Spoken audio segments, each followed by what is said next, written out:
Wake up to reality.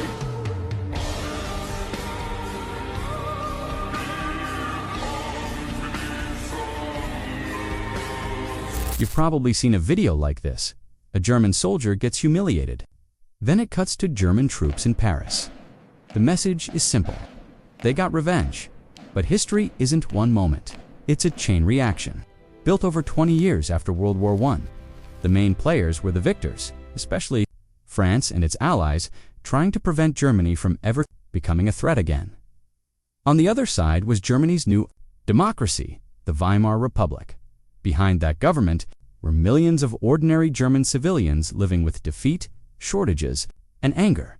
And later came political extremists, including Adolf Hitler, who would turn that anger into a weapon. In 1919, the Treaty of Versailles reshaped Europe and punished Germany. It demanded heavy reparations. It imposed strict military limits. It also set rules meant to keep Germany from quickly attacking West again. One key piece of that system was the Rhineland. Germany was forbidden from building fortifications there. The treaty also restricted armed forces in the region.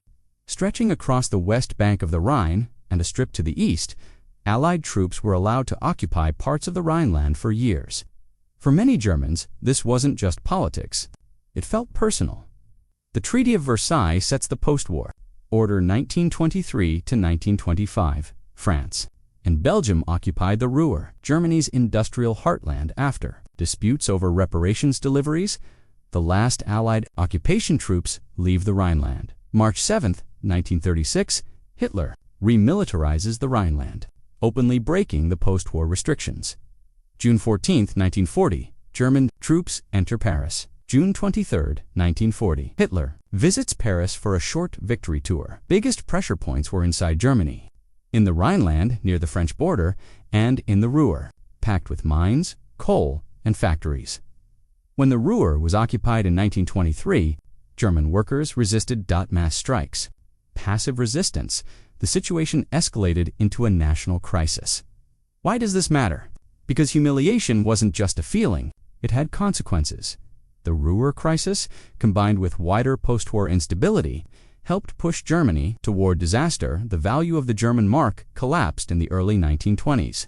Reparations pressure, trade problems, political instability.